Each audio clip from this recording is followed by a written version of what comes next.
నమస్తే ఫ్రెండ్స్, నేను మీ Shravani Harsha. Welcome back to our channel. ఇవాళ మన కథ కొత్త జీవితం. కథని చివరి వరకు వినండి. నచ్చితే కనుక ఖచ్చితంగా తప్పకుండా ఒక్క లైక్ చేయండి. ఈ కథ పైన మీ విలువైన స్పందనని కామెంట్ రూపంలో మాకు తెలియజేయండి.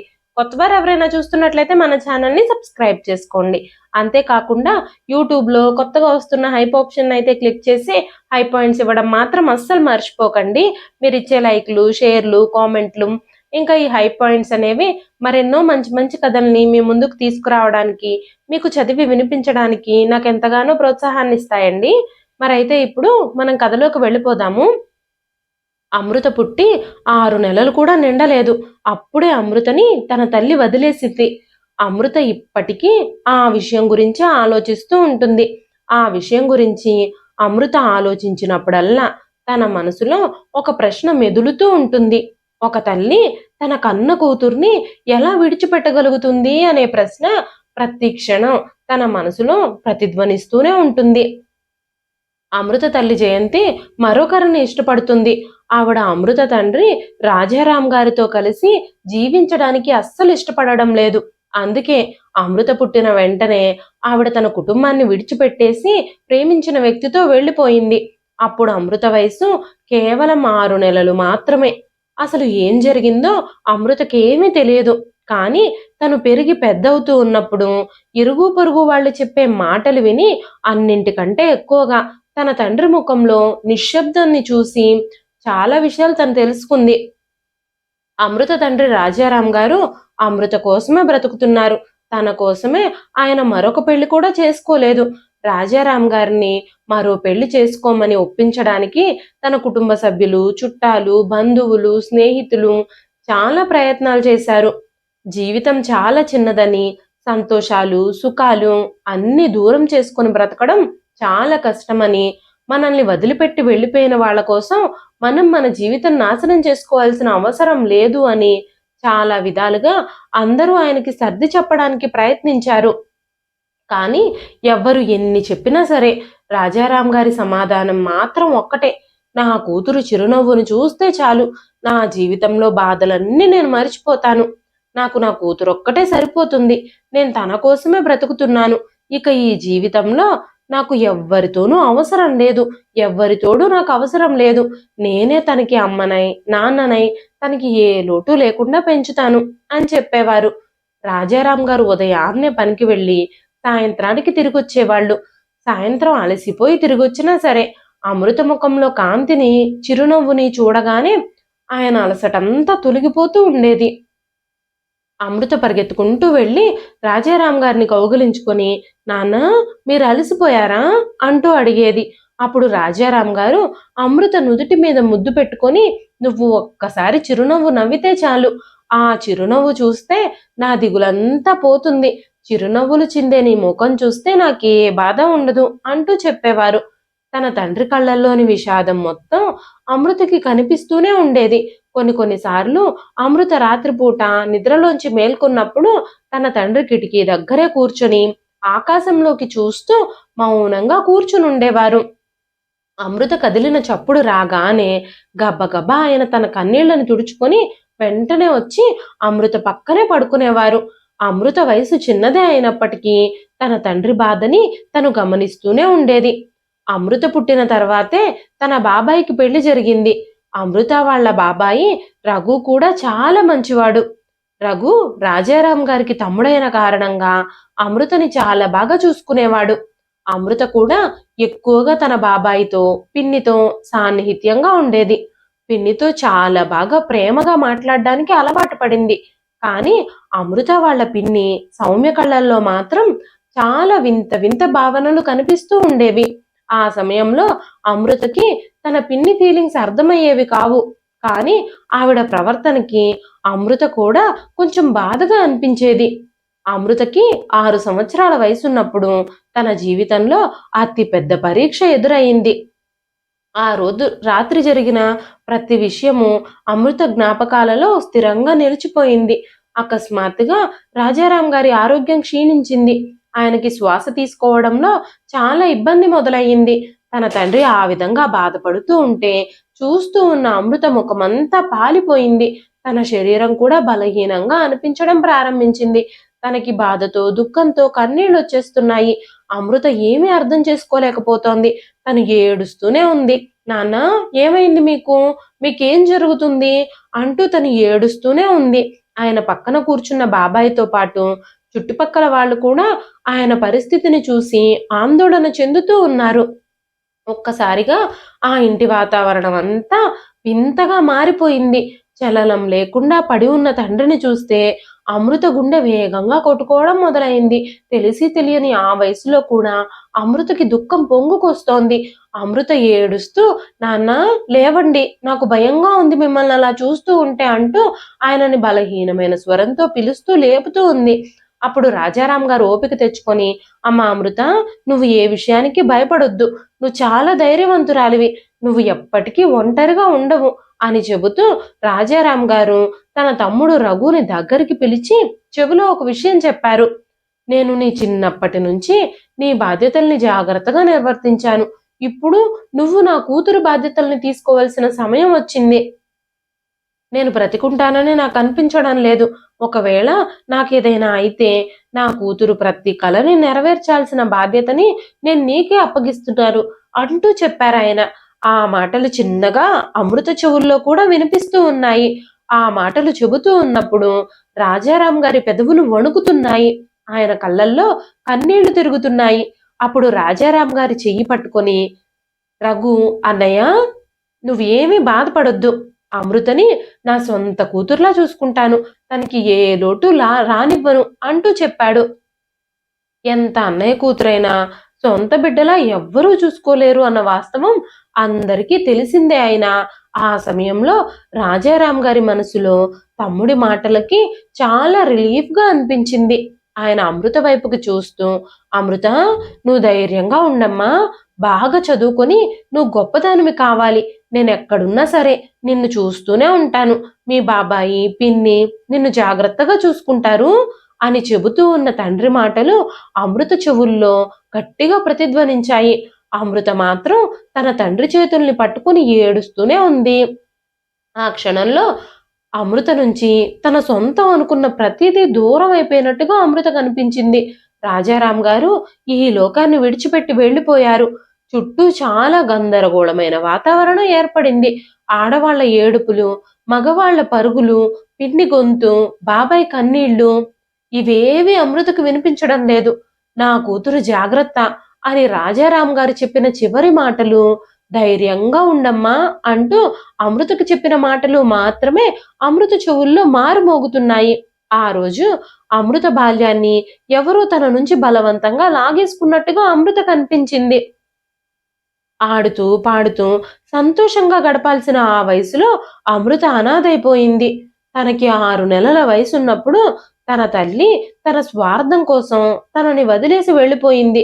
కానీ ఇప్పుడు 6 ఏళ్ల వయసులో తన తండ్రిని ఆ భగవంతుడు తీసుకెళ్ళిపోయాడు. ఆ రోజు రాత్రి అందరూ నిద్రపోతున్నారు. అమృత మాత్రం ఒక మూలల్లో కూర్చుని ఉంది. నాన్న వస్తారు, తలుపు తెరుస్తారు అని తన హృదయం పదే పదే చెబుతూ ఉంది. ఆయన నన్ను తన చేతుల్లోకి తీసుకుంటారు, నన్ను ముద్దు చేస్తారు అంటూ ఆలోచిస్తూ ఉంది అమృత. కానీ ఆ తలుపులు మూసుకుపోయాయి అన్న విషయం అమృతకి తెలియదు. కళ్ళు మూసుకొని అమృత తన తండ్రి కోసం ఎదురు చూస్తూ ఏడుస్తూ పడుకుంది. అప్పుడే తనకి వినిపించింది ఒక గొంతు. నా కూతురు ధైర్యవంతురాలు. ఇలా ఏడుస్తూ బాధపడుతూ కూర్చోదు. తన లక్ష్యం వైపే అడుగులు వేస్తుంది. తన చదువు మీదే శ్రద్ధ పెడుతుంది. తన జీవితంలో ఉన్నత స్థాయికి ఎదుగుతుంది అన్న మాటలు వినిపించాయి. వెంటనే అమృత పైకి లేచి కన్నీళ్లు తుడుచుకుంది. మొదటిసారిగా అమృత ఆ భగవంతుడికి ప్రార్థించింది. తన తండ్రి చివరి కోరికను నెరవేర్చే ఆత్మస్థైర్యాన్ని తనకివ్వమని. తన తండ్రి నిష్క్రమణ తర్వాత అమృత ఒంటరిగా మిగిలిపోయింది. అప్పటి వరకు అది అమృత ఇల్లే. అప్పటి నుంచి అది వాళ్ళ బాబాయి, పిన్ని వాళ్ళ ఇల్లుగా మారిపోయింది. ఆ ఇంట్లో అమృత ఒక అపరిచితురాల్లాగా మారిపోయింది. అమృత అమాయకపు చూపుల్లో చాలా కలలు దాగున్నాయి. కానీ తన కన్న తండ్రి లేకపోవడం వల్ల ఆ కలల ప్రకాశం అంతా తగ్గిపోయింది. ఇప్పుడు తను బాబాయి, పిన్నిలతో కలిసి జీవించాలి. అదే తన విధి అని తనకు తెలుసు. తన బాబాయికి, పిన్నికి ఆల్రెడీ 2 పిల్లలున్నారు. పిన్ని సౌమ్య ప్రవర్తనలో మాత్రం సౌమ్యత కానీ మృదుత్వం కానీ ఎప్పుడు కనిపించేది కాదు అమృతకి. సౌమ్య తన పిల్లలిద్దరినీ చాలా జాగ్రత్తగా ప్రేమగా చూసుకునేది. వాళ్ళిద్దరికీ వడిలో కూర్చోబెట్టుకుని భోజనం తినిపిస్తూ చక్కగా కబుర్లు చెబుతూ కథలు చెబుతూ ఆనందంగా ఉంచడానికి ప్రయత్నించేది. కానీ అమృత మీద మాత్రం కొంచెం కూడా ప్రేమ చూపించేది కాదు. తన తండ్రి చనిపోయాక ఆ ఇంటి పరిస్థితులన్నీ మారిపోయాయి. ఉదయం మొదలవగానే ఆ ఇంట్లో అమృత వాళ్ళ పిన్ని కఠినమైన స్వరం వినబడడంతోనే మొదలవుతుంది. అమృత, ఇంకా ఎంతసేపు పడుకుంటావు? తెల్లారిపోయింది, లెగువు. పాత్రలన్నీ ఎవరు శుభ్రం చేస్తారు? అనే అరుపు వినబడగానే అమృత గబగబా నిద్రలేచి తన దిండ్లు దుప్పట్లు సర్ది చీపురు తీసుకొని ఊడవడం ప్రారంభిస్తుంది. ఏ పనిలో అయినా సరే కొంచెం ఆలస్యమైతే చాలు, మీ అమ్మ ఈ ఇంటి నుంచి వెళ్ళిపోయేటప్పుడు నిన్ను కూడా తనతో పాటు తీసుకెళ్ళిపోయి ఉండాల్సింది, మా మీద ఈ భారం ఉండేది కాదు అంటూ మాట్లాడుతూ ఉండేది. ఆవిడికి సమాధానం చెప్పే ధైర్యం కానీ జ్ఞానం కానీ అమృతకి లేవు. ఆ తరువాత మెల్లగా రోజువారీ చిన్న చిన్న ఇంటి పనులన్నీ అమృత ఖాతాలోకే వచ్చి చేరాయి. తను ఇంట్లో పాత్రలు కడగాలి, ఇల్లు శుభ్రం చేయాలి, తన తమ్ముడు చెల్లెలు బెడ్షీట్లు మార్చాలి, మార్కెట్కి వెళ్ళి కూరగాయలు తీసుకురావాలి, బాటిల్స్ లో నీళ్లు కూడా నింపాలి. ఇలాంటి పనులన్నీ అమృతే చేయాల్సి వచ్చేది ఆ ఇంట్లో. ఏ పనైనా సరే ఆలస్యం అయితే పిన్ని చేతిలో తిట్లు చివాట్లు తప్పవు. ఆ రోజు బాగా వర్షం పడుతుంది. అమృత మార్కెట్ నుంచి తడుచుకుంటూ ఇంటికొచ్చింది. తన చేతులు కాళ్ళు కూడా వణికిపోతూ ఉన్నాయి. అమృత కూరగాయల బ్యాగ్ ని అక్కడ ఉంచగానే తన పిన్ని ఆ బ్యాగ్ ని చెక్ చేసేసి, ఇలాంటి కూరగాయలు తెచ్చావేమిటి? కూరగాయలన్నీ కుళ్ళిపోయాయి, నీకు అస్సలు కొంచెం కూడా తెలివితేటలు లేవు, అన్ని ముదిరిపోయినవి కుళ్ళిపోయినవి పనికిరానివి తెచ్చావు అంటూ తిట్టడం మొదలుపెట్టింది. తడిచిపోయి వణుకుతున్న అమృత వైపు కనీసం జాలిగా కూడా చూడలేదు తన పిన్ని. సాయంత్రం అమృత వాళ్ళ బాబాయ్ రఘు ఇంటికొచ్చినప్పుడు అమృత తల మీద చేయి పెట్టి, అమృత, ఈ రోజంతా నువ్వేం చేశావు? నీకెలా గడిచింది అంటూ అడిగేవాడు. ఈ రోజు నేను పాత్రలు శుభ్రం చేశాను, ఇంటి పనులు చేశాను అని అమృత చెప్పినప్పుడు ఆయన నవ్వుతూ, నా కూతురు చాలా ధైర్యవంతురాలు, తను అన్ని పనుల్ని చాలా జాగ్రత్తగా హ్యాండిల్ చేయగలుగుతుంది అంటూ చెప్పేవాడు. ఒకరోజు అమృత వాళ్ళంతా జ్వరంతో మండిపోతుంది. తన శరీరం అంతా ఉడికిపోతున్నట్టు అవుతుంది. అలాంటి పరిస్థితుల్లో కూడా సౌమ్య అమృత మీద జాలి పడకుండా మాటి మాటికి ఉతకాల్సిన బట్టలన్నీ కుప్పగా పడున్నాయి, ఆ పనులన్నీ ఎవరు చేస్తారు? వెళ్ళి వాటిని ఉతికి ఆరబెట్టు అంటూ చెబుతూనే ఉంది. అమృత మెల్లగా బట్టలు తీసుకెళ్లి ట్యాబ్ దగ్గర కూర్చుంది. తన చేతులు కూడా వణికిపోతున్నాయి. తను అకస్మాత్తుగా జ్వరం ఎక్కువ అవ్వడంతో కళ్ళు తిరిగి పడిపోయింది.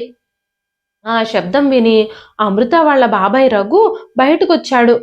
అక్కడ అమృతని ఆ పరిస్థితుల్లో చూసి వెంటనే రఘు అమృతని ఎత్తుకొని అమృతని లేపడానికి ప్రయత్నిస్తూ తన భార్య సౌమ్యతో, ఏం చేస్తున్నావు నువ్వు? అమృత వాళ్ళంతా జ్వరంతో కాలిపోతుంది. అమృత కూడా చిన్నపిల్ల, మన పిల్లలతో సమానం, తను నాకు కూడా కూతురు లాంటిది, జాగ్రత్తగా చూసుకోవడం నీ బాధ్యత కదా, అలాంటిది ఇలాంటి పరిస్థితుల్లో ఇలాంటి పనులు చేపిస్తున్నావా అంటూ సౌమ్య వైపు కోపంగా చూస్తూ అమృతని తన భుజాల మీద వేసుకొని లోపలికి తీసుకెళ్లాడు. ఆ మాటలు విన్నప్పుడు అమృత హృదయంలో చాలా శాంతిగా అనిపించింది. కానీ ఆ తర్వాత కూడా తన పిన్ని ప్రవర్తనలో ఎలాంటి మార్పులు రాలేదు. ఎప్పుడూ అమృత విషయంలో వ్యత్యాసం చూపిస్తూనే ఉండేది. తన సొంత పిల్లలకి మంచి భోజనం పెట్టేది. వాళ్ళు తినగా మిగిలిపోయిన ఆహారాన్ని అమృతకిచ్చేది. అప్పుడప్పుడు అమృత వాళ్ళ బాబాయి అమృత గదిలోకి వచ్చేవాడు. ఇదిగో అమృత, నీకోసమే తెచ్చాను, ఇవి తీసుకో అంటూ స్వీట్స్ గాని ఫ్రూట్స్ గాని తనకు తీసుకొచ్చి ఇచ్చేవాడు. ఆ సమయంలో తన బాబాయికి తన మీద ప్రేమ ఉన్నా సరే తను పెళ్ళాం మాటలకి ఎదురు చెప్పలేకపోతున్నాడు అనే విషయం అమృతకి కూడా అర్థమైంది. ఒకరోజు పక్కింటి వాళ్ళు కొంతమంది అమృత వాళ్ళ ఇంటికొచ్చారు. వాళ్ళు ముందు వాళ్ళ ముందు సౌమ్య తన పిల్లలిద్దరినీ ప్రశంసిస్తూ, నా కొడుకుని చూడండి, చాలా తెలివైనవాడు, చాలా బాగా చదువుతాడు, స్కూల్లో ఎప్పుడూ ఫస్ట్ వస్తాడు, తనని ఏ ప్రశ్న అడిగినా సమాధానం చెప్తాడు అంటూ చెబుతూ ఉంది. అదే సమయంలో వాళ్ళు అమృతని చూడగానే, అమ్మ అమృత, నువ్వేం చదువుకుంటున్నావు అంటూ అమృతని అడిగారు. అప్పుడు అమృత ఏం మాట్లాడకుండా మౌనంగా తలదించుకుని నించునుంది. వెంటనే సౌమ్య, దీని మొహానికి చదువు ఎక్కడొస్తుంది, వీళ్ళ బాబాయి వాళ్ళ అన్నయ్యకిచ్చిన మాట కోసమే దీన్ని చదివిస్తున్నారు. ఇది ఒట్టి మొద్దు, చదువు సంధ్యలేమీ రావు నిజానికి అంటూ చెప్పింది. నిజానికి అమృతకి స్కూల్ నుంచి ఇంటికొచ్చాక చదువుకునే టైమే ఉండదు. రఘు రాజారాం గారికి ఇచ్చిన మాట ప్రకారం అమృతని స్కూల్లో చేర్పించి చదివిస్తూ ఉన్నాడు. కానీ ఇంటికొచ్చిన దగ్గర నుంచి పుస్తకాలు పక్కన పెట్టేసి చీపురు పట్టుకోవాలి, పాత్రలు శుభ్రం చేయాలి, కూరగాయలు కట్ చేయాలి. ఈ పనులన్నీ తన బాధ్యత. అయినా సరే అమృతకి సమయం కుదిరినప్పుడల్లా కష్టపడి చదువుకుంటూనే ఉండేది.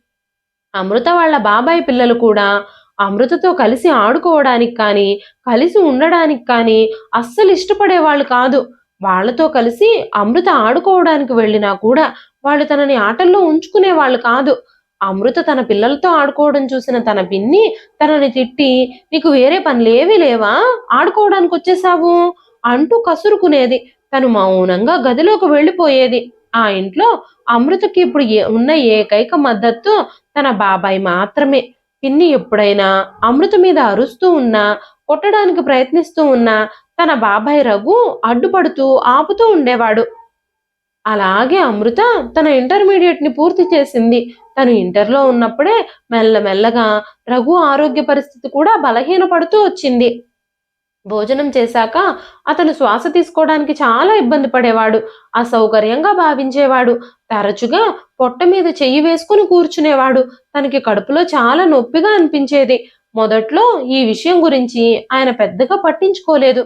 ఒకరోజు రఘు భోజనం చేశాక చాలా ఇబ్బంది పడుతూ ఉన్నప్పుడు అమృత ఆయనను చూసి కంగారు పడుతూ, "బాబాయ్, మీ పరిస్థితి ఏమీ బాగున్నట్టుగా లేదు, హాస్పిటల్కి వెళ్ళండి" అంటూ చెప్పింది. అప్పుడు రఘు నవ్వుతూ, "నాకేమీ పర్వాలేదు, అంతా బాగానే ఉంది" అని చెప్పాడు. కానీ ఆ తరువాత మెల్లగా ఆయన ఆరోగ్యం క్షీణించడం ప్రారంభించింది. కొన్నిసార్లు జ్వరం వచ్చి 2-3 రోజులు ఉండేది. జ్వరం వచ్చినప్పుడు ఆయన ఆర్ఎంపీ డాక్టర్ దగ్గరికి వెళ్ళి చూపించుకునేవాడు. కానీ అమృతకి మాత్రం తన తండ్రికి జరిగినట్టే తన బాబాయికి కూడా జరుగుతుందేమోనని చాలా భయంగా అనిపించేది. కాలేజీ నుంచి రాగానే చకచకా పనులు చేసేసి, వంట పని కూడా పూర్తి చేసేసి, వంట పని పూర్తవ్వగానే తన బాబాయ్ దగ్గరే కూర్చుని తన కాళ్ళు నొక్కుతూ సేవలు చేస్తూ ఆయన దగ్గరే ఉండేది అమృత.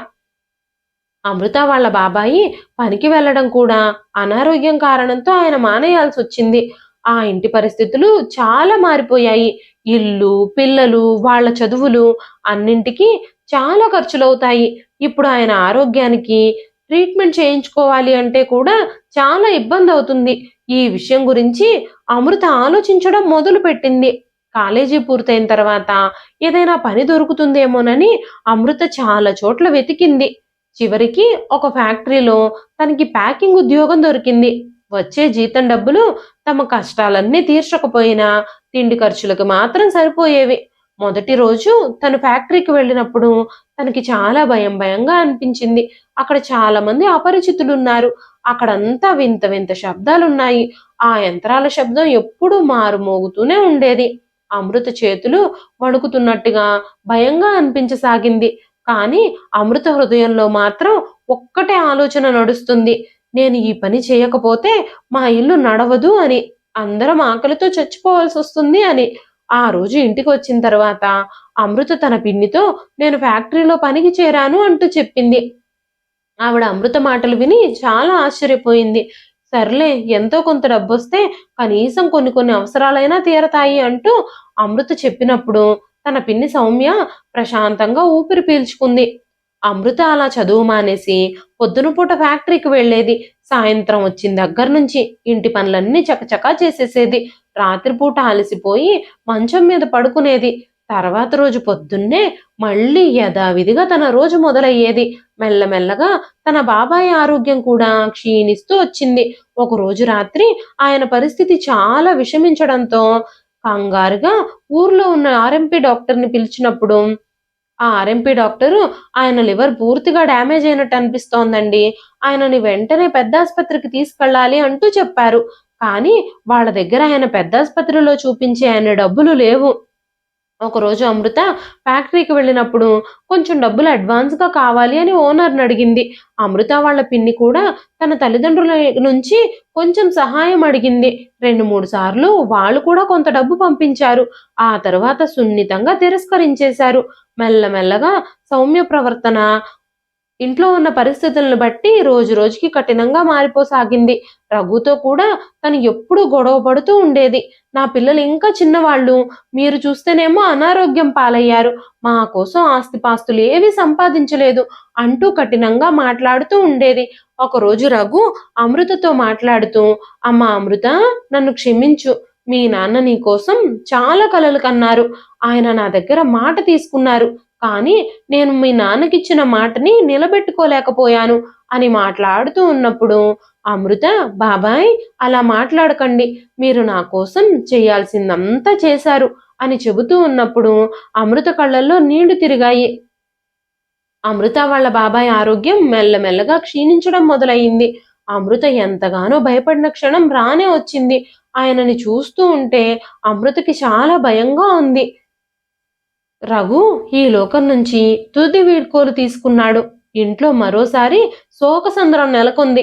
అమృత పట్టరాని దుఃఖంతో ఏడుస్తూ ఉంది. సౌమ్య, తన పిల్లలిద్దరూ కూడా ఏడుస్తూ ఉన్నారు. సౌమ్య ఏడుస్తూ కఠినంగా మాట్లాడుతూ, ఈ దరిద్రాన్ని తెచ్చి మా నెత్తి మీద పెట్టుకున్నాము. ఈ దరిద్రం ముందు తన తండ్రిని మింగేసింది, ఇప్పుడు నా భర్తను కూడా మింగేసింది అని మాట్లాడుతూ ఉంది.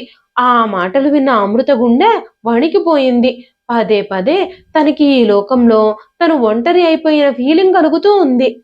బాబాయ్ చనిపోయిన తర్వాత ఇంట్లో చాలా కఠినమైన పరిస్థితులు మొదలయ్యాయి. అమృత ఫ్యాక్టరీలో పనిచేస్తూ ఆ ఇంటి ఖర్చుల్ని కొంతవరకు మాత్రమే భరించగలుగుతుంది. అంత చేస్తున్నా కూడా, వయసుకు మించి కష్టపడుతున్నా కూడా అమృత విషయంలో సౌమ్య ప్రవర్తన రోజు రోజుకి చాలా క్రూరంగా మారిపోయింది. ఎక్కువ డబ్బులు సంపాదించడం కోసం తను ఫ్యాక్టరీలో ఎక్కువ పనులు చేయడం మొదలుపెట్టింది. తను ఓవర్ టైం కూడా చేస్తూ ఉంది. ఎప్పుడూ ప్యాకింగ్ పనులతో, పెట్టెలు తయారు చేసే పనులతో తను బిజీగా ఉండేది. అప్పుడే అకస్మాత్తుగా అమృత హృదయంలో ఎవరో తనని గమనిస్తున్నట్టుగా అనిపించింది. తను తల వంచుకొని తన పని తను చేసుకోవడం మొదలుపెట్టింది. తన హృదయంలో వింతగా కూడా అనిపించడం మొదలయింది.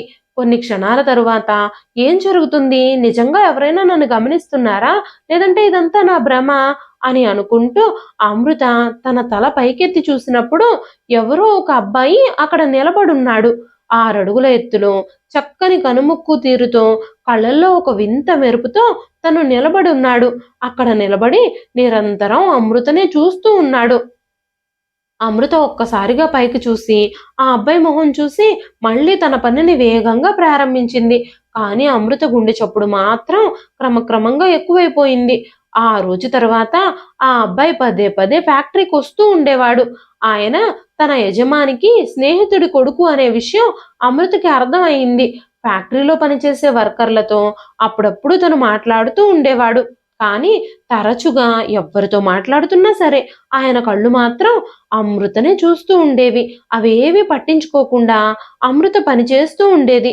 ఒకరోజు అమృత తన పని పూర్తి చేసుకొని బయటకు వెళుతూ ఉన్నప్పుడు అతను అమృత ముందుకొచ్చి చిన్న స్వరంతో, మీరు ప్రతిరోజు చాలా కష్టపడి పని చేస్తున్నారు. నేను మీతో మాట్లాడాలి అని అనుకుంటున్నాను అని చెప్పినప్పుడు అమృతకి ఏం సమాధానం చెప్పాలో కూడా అర్థం కాక అక్కడి నుంచి మౌనంగా వెళ్ళిపోయింది.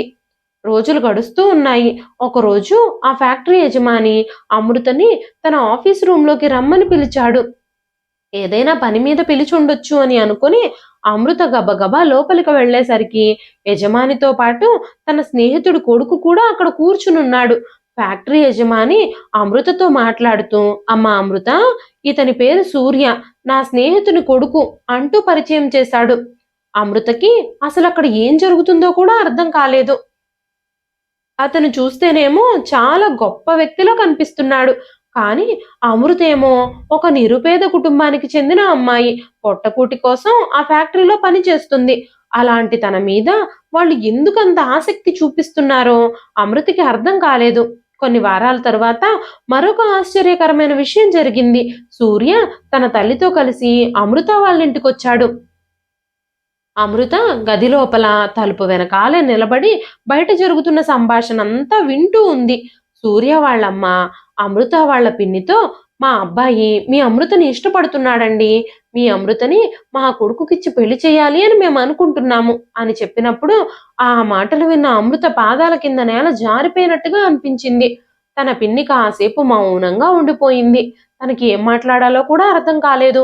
ఆ తరువాత సౌమ్య వాళ్ళతో మాట్లాడుతూ, ఇప్పుడు ఈ ఇంటికి తనే ఆధారం, మేమిప్పుడు తనకి పెళ్లి చేసే పరిస్థితుల్లో లేము, తను ఇప్పుడు పని చేసి సంపాదించకపోతే మేమందరం పస్తులుండాలి అని చెప్పినప్పుడు అమృత పిన్ని ఆలోచనలన్నీ అర్థం చేసుకున్న సూర్య కుటుంబ సభ్యులు సౌమ్యకి డబ్బు ఆశని చూపించడం, బహుమతులు ఇస్తామని ఆశ పెట్టడము మొదలు పెట్టారు. ఆ తర్వాత పెళ్లి తర్వాత కూడా మీ కుటుంబాన్ని మేమే చూసుకుంటాము అంటూ వాగ్దానాలు కూడా చేశారు. ఎట్టకేలకి సౌమ్య అమృత పెళ్లికి ఒప్పుకుంది. అమృతకి ఇప్పుడు సంతోషించాలో బాధపడాలో కూడా అర్థం కావడం లేదు. సూర్య ఇప్పుడు అమృతతో మాట్లాడడానికి చాలా ప్రయత్నిస్తున్నాడు. తన కోసం ఒక మొబైల్ ఫోన్ ని కూడా పంపించాడు. మొదట్లో అమృత అతనితో మాట్లాడడానికి నిరాకరించింది. ఆ తర్వాత మెల్లమెల్లగా సూర్యకి అమృతకి మధ్యలో ఫోన్ సంభాషణలు మొదలయ్యాయి. మెల్లమెల్లగా సూర్య ప్రవర్తన అమృత హృదయానికి హత్తుకోవడం మొదలైంది. సూర్య పదే పదే చెప్పేవాడు, నేను నిన్ను మొదటిసారి చూసినప్పుడే ఇష్టపడ్డాను, ఎందుకో తెలియదు, నిన్ను చూడగానే నాకు నీ మీద ప్రేమ కలిగింది, నిన్ను నా జీవిత భాగస్వామిగా చేసుకోవాలని నేను అప్పుడే నిర్ణయించుకున్నాను అని చెప్పినప్పుడు ఆ మాటలు విని అమృత ఆశ్చర్యపోయింది. అమృత ఒకరోజు తన ఒంటరితనం గురించి, ఇతని జీవితంలో జరిగిన సంఘటనలన్నింటి గురించి అమృత సూర్యతో చెప్పినప్పుడు సూర్య మాట్లాడుతూ, ఈ రోజు నుంచి నీకు నేనున్నాను, ఎప్పటికీ నేను ఒంటరిగా వదలను, ప్రతి పరిస్థితుల్లోనూ ఇంక నుంచి నేను నీకు తోడుంటాను అంటూ అమృతకి వాగ్దానం చేశాడు. ఆ మాటలు విన్నప్పుడు అమృత కళ్ళల్లో నీళ్లు తిరిగాయి. తన మనసుకు పడిన గాయాలన్నింటినీ ఆ మాటలు మాన్పేసినట్టు అనిపించాయి.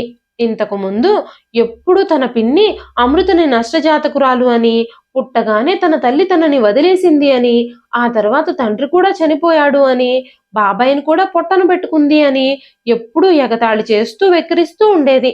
కానీ ఇప్పుడు సూర్య తన జీవితంలోకి రావడంతో ఆవిడ నోరు పూర్తిగా మూతబడిపోయింది. సూర్య కుటుంబ సభ్యులు సాధ్యమైనంత తొందరగా పెళ్లి చేసేయాలి అని అమృత వాళ్ళ పిన్నితో మాట్లాడడం మొదలుపెట్టారు.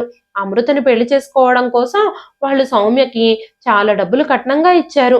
అమృతకి ఒక్కసారిగా తన జీవితంలోని చీకట్లన్నీ తొలగిపోయి వెలుగు తన జీవితంలోకి ప్రవేశించినట్టుగా అనిపించింది. సూర్యతో అమృత పెళ్లికి సన్నాహాలు కూడా మొదలయ్యాయి. కానీ అమృత వాళ్ళ పిన్ని మాత్రం అమృతకి కలిగిన అదృష్టానికి అసూయ పడుతూనే ఉండేది. అమృత పెళ్లి రోజు పెళ్లి బట్టలు వేసుకుని రెడీ అయ్యి సంతోషంగా కూర్చున్నప్పుడు ఈ అమ్మాయికి ఎంత అదృష్టం పట్టిందో, నష్టజాతకురాలికి ఎంత అదృష్టం పట్టింది, ఈ అదృష్టం ఎన్నాళ్ళు నిలుస్తుందో అంటూ వెక్కిరించడం మొదలుపెట్టింది సౌమ్య. కానీ అమృత మాత్రం ఆ మాటల్ని అస్సలు పట్టించుకోలేదు. మెల్లగా పెళ్లి కార్యక్రమాలన్నీ మొదలైపోయాయి. సూర్య అమృత పక్కనే కూర్చుని భయపడుతున్న అమృత చేతిలో చెయ్యి వేసి, భయపడకు, ఇప్పుడిక మన జీవితాలన్నీ మారిపోబోతున్నాయి అని చెప్పినప్పుడు అమృత మనసంతా కొత్త ఆశలతో నిండిపోయింది. పెళ్లి కార్యక్రమాలన్నీ ఒక్కొక్కటిగా జరిగిపోయాయి. పెళ్లి తంతు పూర్తయి వీడుకోలు సమయంలో సౌమ్య అమృత చెవిలో, ఈ ఇంటి తలుపులు పూర్తిగా ఈ రోజుతో నీకు మూసుకుపోయాయి, అక్కడ ఏం జరిగినా సరే ఇంకెప్పుడు ఈ ఇంటి వైపు నువ్వు రావద్దు అంటూ చెప్పింది. ఆవిడ కళ్ళల్లో ఇప్పటికీ అమృత మీద ద్వేషమే కనిపిస్తుంది. అమృత గుండెంతా తన పిన్ని చెప్పిన మాటలకి వేదనతో నిండిపోయింది. కానీ ఆ వేదనని కూడా పక్కన పెట్టేసి సూర్యతో కలిసి కొత్త జీవితాన్ని ప్రారంభించాలి అన్న ఆశతో అమృత ముందుకు నడిచింది. పెళ్ళైన 3 రోజులకే తన ఆనందం మెల్లమెల్లగా ఆవిరైపోతుందని తను కూడా అనుకోలేదు. పెళ్లి జరిగిన 3 రోజుల తర్వాత సూర్య వ్యాపారం పని మీద లండన్ తిరిగి వెళ్లాల్సి వచ్చింది. అమృత ఏడుస్తూ, మన పెళ్లి ఇప్పుడే జరిగింది, మీరు ఇప్పటికిప్పుడే నన్ను వదిలిపెట్టేసి వెళ్ళిపోతారా అంటూ ఏడుస్తూ సూర్యని అడిగింది. అప్పుడు సూర్య అమృత చేయి పట్టుకుని, నన్ను నమ్ము అమృత, నన్ను నమ్ము అమృత, నేను నిన్ను వదిలిపెట్టి ఎక్కడికి వెళ్ళడం లేదు, తొందరలోనే నేను తిరిగి వచ్చేస్తాను, నేను అక్కడికి వెళ్ళిన వెంటనే నీకు ఫోన్ చేస్తాను అని చెప్పినప్పుడు అమృత తన కళ్ళల్లోని నీళ్ళని ఆపుకుని నవ్వుతూ నేను మీకోసం ఎదురు చూస్తూ ఉంటాను అని చెప్పింది. సూర్య దూరమైన ఎడబాటుతో ఇప్పుడు తన కొత్త జీవితం మొదలయ్యింది. సూర్య వెళ్ళిన తర్వాత అమృత తన అత్తగారు, బావగారితో కలిసి ఆ ఇంట్లో ఉండడం మొదలుపెట్టింది. నిశ్చితార్థం జరిగిన దగ్గర నుంచి పెళ్లి జరిగిన కొద్ది రోజుల వరకు మొదట్లో అంతా బాగానే ఉండేది. అమృత అత్తగారి ప్రవర్తన అమృత విషయంలో అప్పుడు చాలా బాగుండేది. అమృతని తను ప్రేమగా పిలుస్తూ ఉండేది. అమృత కూడా అత్తగారి హృదయాన్ని గెలుచుకోవడానికి చాలా ప్రయత్నాలు చేసేది. ఇంటి పనులన్నీ చేసేది. రుచికరమైన ఆహారం వండి పెట్టడానికి ప్రయత్నిస్తూ ఉండేది. కానీ సూర్య గుర్తొచ్చిన ప్రతిసారి తను ఒంటరిగా ఉన్నాను అన్న భావన కలుగుతూ ఉండేది తనకి. ఆ తర్వాత మెల్లమెల్లగా బావగారి ప్రవర్తనలో కూడా మార్పులు మొదలయ్యాయి. అమృత విషయంలో ఆయన అవసరానికి మించి జాగ్రత్తలు చూపిస్తున్నట్టుగా అమృత కనిపించేది. అమృతని ఎప్పుడూ దూరం నుంచి ఆయన చూస్తూ ఉండేవాడు. ఒకరోజు అమృత రాత్రిపూట మంచినీళ్ల కోసం వంటగదిలోకి వెళ్ళినప్పుడు అక్కడ ఎదురుగా తన బావగారు కనిపించడంతో తన అడుగులు అక్కడే ఆగిపోయాయి. అమృత, ఈ టైంలో ఇక్కడేం చేస్తున్నావు? నువ్వు పాత జ్ఞాపకాలతోనే ఎన్నాళ్ళని బ్రతుకుతావు? అవన్నీ మర్చిపోతే నీకే మంచిది. పెళ్లి జరిగిన 3 రోజులకే నిన్ను వదిలేసి వెళ్ళిపోయిన భర్త కోసమే ఎదురు చూస్తూ ఉంటావా? అంటూ తన బావగారు శ్రీకాంత్ అన్న మాటలకి అమృతకి ఒక్కసారిగా భయంగా అనిపించింది. ఆ తర్వాత రోజు సూర్య ఫోన్ చేసినప్పుడు కూడా ఫోన్లో తను తడబడుతూ మాట్లాడడం సూర్య గమనించాడు. అమృత, నువ్వు ఎందుకంత తడబడుతున్నావు? నువ్వు ఎందుకు కంగారు పడుతున్నావు? అని సూర్య అడిగినప్పుడు రాత్రి జరిగిన విషయమంతా అమృత సూర్యతో చెప్పలేకపోయింది. అప్పుడు వెంటనే సూర్య నేను తొందరలోనే వచ్చేస్తాను, నువ్వేమీ భయపడకు అంటూ అమృతతో చెప్పాడు. రోజు అమృత సూర్య నుంచి ఫోన్ వస్తుందేమో, తను ఇంటికి తిరిగొచ్చేస్తున్నాడు అన్న వార్త చెబుతాడేమోనని సూర్య కోసం ఎదురు చూస్తూ ఉండేది. ఒకరోజు సడన్ గా అమృత బావగారు శ్రీకాంత్ ఫోన్ చేశారు. తన తమ్ముడు సూర్య ప్రమాదానికి గురయ్యాడని చెప్పగానే ఆ మాటలు విని అమృత ఒక్కసారిగా నేల మీద కుప్పకూలిపోయింది. ప్రమాదం జరగడం ఏమిటి? మీరు అబద్ధం చెప్తున్నారు, అలా ఏమీ జరుగుండదు అంటూ అమృత వాదిస్తుంది. అప్పుడు శ్రీకాంత్, ఇది అబద్ధమే అయ్యుంటే చాలా బాగుండేది. నేను కూడా ఇదంతా అబద్ధం అవ్వాలనే కోరుకుంటున్నాను. కానీ ఇదంతా నిజం అంటూ చెప్పాడు. ఆ మాటలు విన్న అమృతకి కాళ్ళ కింద నేల జారిపోయినట్టు అయిపోయింది. తన జీవితం మొత్తం శూన్యమైపోయినట్టుగా అనిపించింది. ఫోన్లో అమృత అరుపులు విన్న అత్తగారు పరిగెత్తుకుంటూ వచ్చి ఏం జరిగింది? ఫోన్లో ఎవరు? ఎవరు మాట్లాడుతున్నారు? ఎందుకు నువ్వు అలా ఏడుస్తున్నావు అంటూ అడిగింది.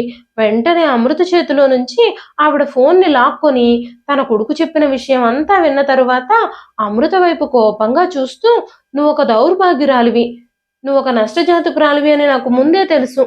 నువ్వొక నష్టజాతకురాలివి. పుట్టగానే నీ తల్లి నిన్ను వదిలేసి వెళ్ళిపోయింది. ఆ తర్వాత నువ్వు నీ తండ్రిని పొట్టన పెట్టుకున్నావు. ఆ తర్వాత నీ బాబాయ్‌ని కూడా పొట్టన పెట్టుకున్నావు. అలాంటి నిన్ను తీసుకొచ్చి నా కొడుకుకిచ్చి కట్టబెట్టాను. వాడి అదృష్టాన్ని కూడా నేను మార్చేశాను అంటూ ఆవిడ అరవడం మొదలుపెట్టింది.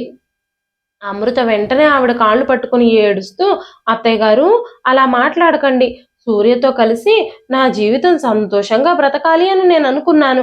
నా జీవితం గురించి నేను ఎన్నో కలలు కన్నాను.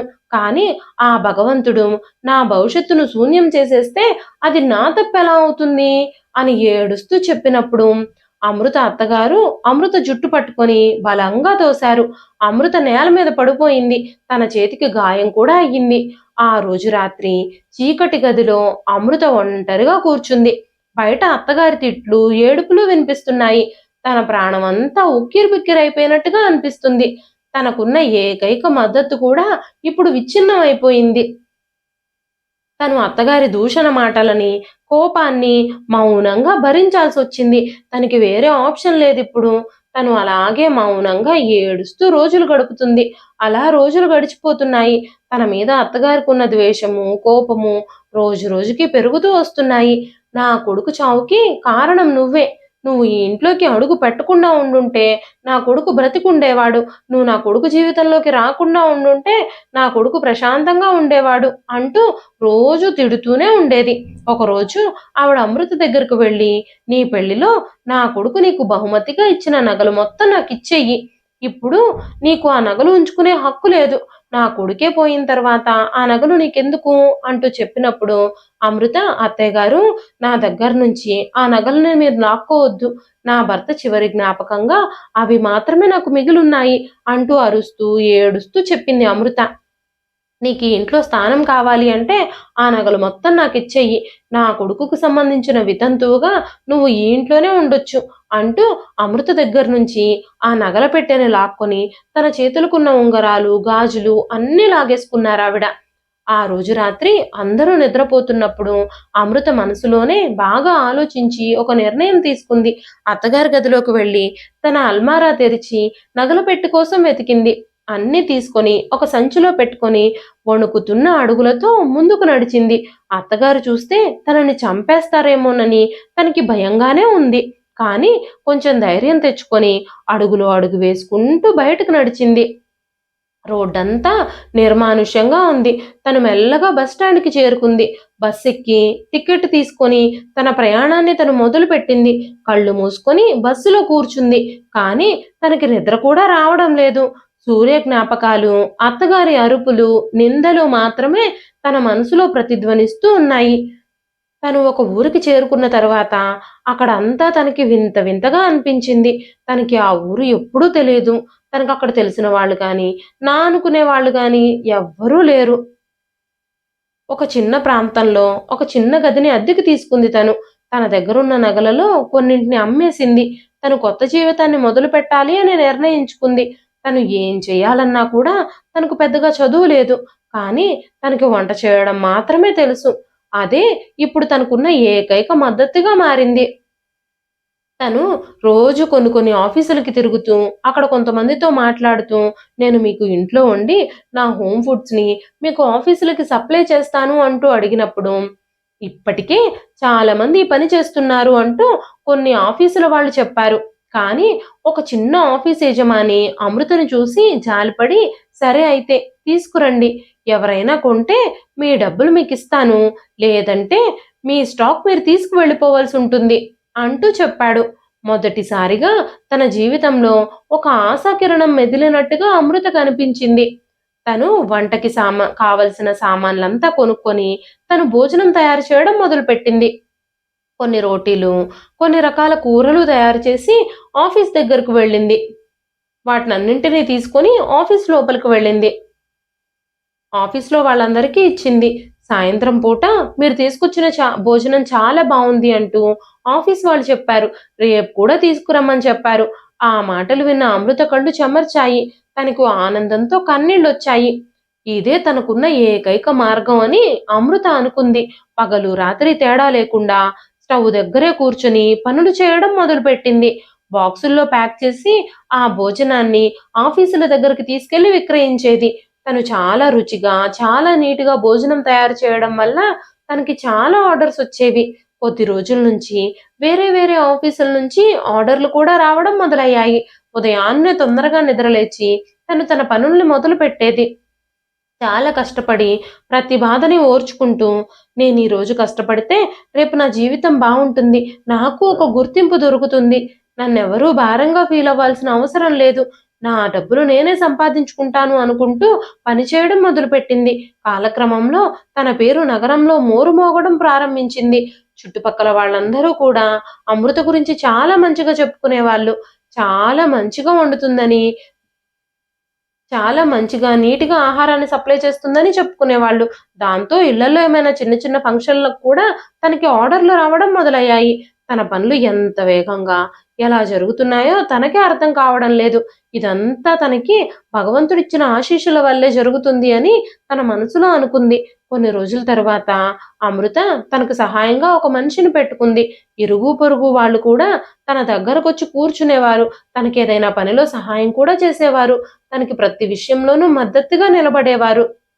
ఒకరోజు అమృతకి ఒక పెద్ద ఆర్డర్ వచ్చింది. ఒక మహిళ అమృత దగ్గరకొచ్చి, మా ఇంట్లో ఒక పెళ్లి జరగబోతూ ఉంది. ఆ పెళ్లి కోసం ఆహారాన్ని మీరే సిద్ధం చేయాలి. చుట్టుపక్కలంతా మీ ఆహారం గురించి చాలా ప్రశంసిస్తున్నారు. ఆ ప్రశంసలన్నీ మేము విన్నాము. వేల సంఖ్యలో మా పెళ్లికి అతిథులు వస్తారు. మాకు చాలా రకాల ఫుడ్ ఐటమ్స్ కావాలి.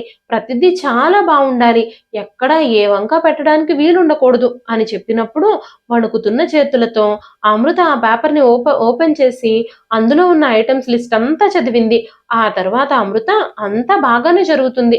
నేను మీ ఆర్డర్ తీసుకుంటున్నాను అని చెప్పి ఆ రాత్రి ఒక ప్లాన్ వేసుకుంది. ఏం వంటకాలు చేయాలి? ఎన్ని రొట్టెలు చేయాలి? ఎంత అన్నం వండాలి? ఏమేం స్వీట్స్ చేయాలి? ఎన్ని రకాల బిర్యానీలు చేయాలి అని లెక్కలన్నీ రాసుకుంది. తనతో పాటు ఇద్దరిని సహాయంగా తీసుకుంది. తనకింత పెద్ద ఆర్డర్ వచ్చినప్పుడు తనకి చాలా సంతోషంగా అనిపించింది. ఎలాగైనా సరే తను వాళ్ళ నమ్మకాన్ని గెలుచుకోవాలి అని ఆలోచించింది. ఇంత పెద్ద పనిని నేను సక్రమంగా చేయగలనా అని కూడా కొంచెం కంగారుగా కూడా అనిపించింది. ఉదయాన్నే తను కళ్యాణ మండపానికి చేరుకుంది. పనివాళ్ళకి ఏమేం పనులు చేయాలో పురమాయించింది. అక్కడ వంటల సువాసనలతో ఆ మండపం మొత్తం నిండిపోయింది. అనుకోకుండా అమృత పక్కకు తిరిగి చూసినప్పుడు ఎదురుగా తన అత్తగారింటి వైపు బంధువులు కనిపించారు. ఒక్కసారిగా అమృత మనసులో వణుకు మొదలయ్యింది. మెల్లగా అమృత మండపంలోకి తొంగి చూసింది. మండపంలో తన అత్తామామలు కూడా కనిపించారు. అసలు ఎవరి పెళ్లి జరుగుతోందా అని అమృత స్టేజ్ వైపుకు చూడగానే ఒక్కసారిగా తనకి గుండె ఆగిపోయినంత పని అయింది. అక్కడ పెళ్లి మండపంలో సూర్య కూర్చునున్నాడు. తన కళ్ళని తానే నమ్మలేకపోయింది. అమృత చనిపోయాడు అని అనుకున్న తన భర్త ఇప్పుడు పెళ్లి మండపంలో కూర్చునుండడం చూసి తను చాలా ఆశ్చర్యపోయింది. ఒక్కసారిగా సూర్య దృష్టి కూడా ఎదురుగా నుంచునున్న అమృత మీద పడింది. ఒక్కసారిగా తను లేచి నిలబడ్డాడు. సూర్య, నువ్వు బ్రతికే ఉన్నావా? నువ్వు బాగానే ఉన్నావా? అంటూ ఏడుస్తూ ఉంది అమృత. అప్పుడు సూర్య అమృత దగ్గరకొచ్చి, అవును, నేను బ్రతికే ఉన్నాను. నువ్వే నన్ను చంపేశావు. నన్ను వదిలేసి ఎందుకు వెళ్ళిపోయావు అన్నాడు. ఆ ఫంక్షన్ హాల్లో అందరి చూపులు అమృత మీద, సూర్య మీదే ఉన్నాయి. వెంటనే అమృత ధైర్యం కూడగట్టుకొని, సూర్య, ఇదంతా ఏమిటి? నువ్వు చచ్చిపోయావని అందరూ చెబుతున్నారు. మీ అన్నయ్య ఫోన్లో నువ్వు చనిపోయావు అన్న వార్త చెప్పాడు. వీడియో కాల్లో మీ మృతదేహాన్ని కూడా నాకు చూపించాడు. అదంతా జరిగిన తర్వాత మీరు ఎలా క్షేమంగా వచ్చారు? మీరు చనిపోయిన వారానికే అత్తగారు నన్ను నష్టజాతకురాలు అంటూ, నా వల్లే ఇదంతా జరిగింది అంటూ, నా వల్లే మీ ప్రాణం పోయింది అంటూ నన్ను ఇంట్లో నుంచి గెంటేశారు అని ఏడుస్తూ చెప్పింది అమృత. అప్పుడు సూర్య, నాకు యాక్సిడెంట్ జరిగిన మాట వాస్తవం. కానీ నేను చనిపోలేదు. నేను కొన్ని రోజులు కోమాలో ఉన్నాను.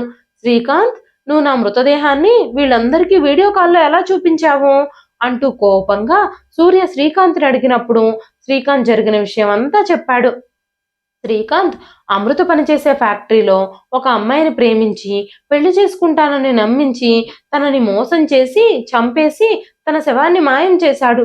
ఆ విషయం అమృత చూసిందేమోనని తను అనుమానించాడు. అమృత ఈ విషయాలన్నీ బయట పెట్టేస్తుందేమోనన్న భయంతో అమృతని ఇంట్లో నుంచి ఎలాగైనా బయటకు పంపించేయాలి అని, సూర్య చనిపోయాడు అని తన మృతదేహాన్ని కూడా చూపించి అమృత నష్టజాతకురాలు అంటూ, తను ఇంటికి రావడం వల్లే ఇలా జరిగింది అంటూ, తన వల్లే తన తమ్ముడు చనిపోయాడు అంటూ తన కన్న తల్లిని రెచ్చగొట్టి అమృతని ఇంట్లో నుంచి బయటికి పంపించేసేలా చేశాడు. ఈ విషయాలన్నీ శ్రీకాంత్ తన సొంత నోటితో ఒప్పుకున్నప్పుడు శ్రీకాంత్ని పోలీసులు పట్టుకెళ్లారు. అప్పుడు సూర్య పెళ్లి కూతురు తల్లిదండ్రుల దగ్గరకు వెళ్ళి, నన్ను క్షమించండి. పెళ్లికి ముందే నా భార్య నన్ను విడిచిపెట్టి వెళ్ళిపోయింది. అందుకే నేను రెండో పెళ్లి చేసుకుంటున్నాను అని మీకు చెప్పాను. నా భార్య ఇంటి నుంచి వెళ్ళిపోయిందన్న కోపంతో నేను ఈ పెళ్లి ఒప్పుకున్నాను. కానీ ఇప్పుడు నా భార్య నా ఎదురుగానే ఉంది. నేను ఇప్పుడు ఈ పెళ్లి చేసుకోలేను. మీ అమ్మాయి జీవితాన్ని అన్యాయం చేయలేను అంటూ చెప్పాడు. అప్పుడు పెళ్లికూతురు తల్లిదండ్రులు, ఈ విషయంలో మీ తప్పేమీ లేదు. జరిగిన విషయాలన్నీ మేము చూస్తూనే ఉన్నాము. మీరు క్షమాపణలు చెప్పాల్సిన అవసరం లేదు. పెళ్లికి ముందే ఇదంతా తెలియడం మా అమ్మాయి అదృష్టం అంటూ చెప్పారు. అమృత, సూర్య ఆ రోజు నుంచి తమ కొత్త జీవితాన్ని ప్రారంభించారు. అమృత ఇంకా కొంచెం ముందడుగులు వేసి కేవలం వంట మాత్రమే కాకుండా జీవితంలో కొన్ని స్కిల్స్ కూడా నేర్చుకొని ఒక ఈవెంట్ మేనేజ్మెంట్ కంపెనీ కూడా పెట్టింది. పెళ్లిళ్ళు, ఫంక్షన్లు, చిన్న చిన్న ఈవెంట్లు అన్నింటికి ఫుడ్ దగ్గర నుంచి డెకరేషన్ వరకు అన్ని సప్లై చేస్తూ ప్రతి పనిని దగ్గరుండి చూసుకుంటూ ప్రతి ఈవెంట్ని చాలా నైపుణ్యంతో చేస్తూ చాలా మంచి పేరు సంపాదించుకుంది. చిన్నప్పటి నుంచి జీవితంలో తనది అనుకున్న ప్రతిదీ కోల్పోయిన అమృతకి ఇప్పుడు సంతోషకరమైన కొత్త జీవితం దొరికింది. ఇదండి ఈ రోజు కథ. ఈ కథ మీకు ఎలా అనిపించింది? కథ నచ్చితే ఒక్క లైక్ చేయండి. ఈ కథ పైన మీ విలువైన స్పందనని కామెంట్ రూపంలో మాకు తెలియజేయండి. మరెన్నో ఇలాంటి ఇంట్రెస్టింగ్ కథల కోసం మన ఛానల్ని సబ్స్క్రైబ్ చేసుకోండి. మరొక మంచి కథతో రేపు మళ్ళీ కలుస్తానండి. అంతవరకు సెలవు. ఉంటానండి.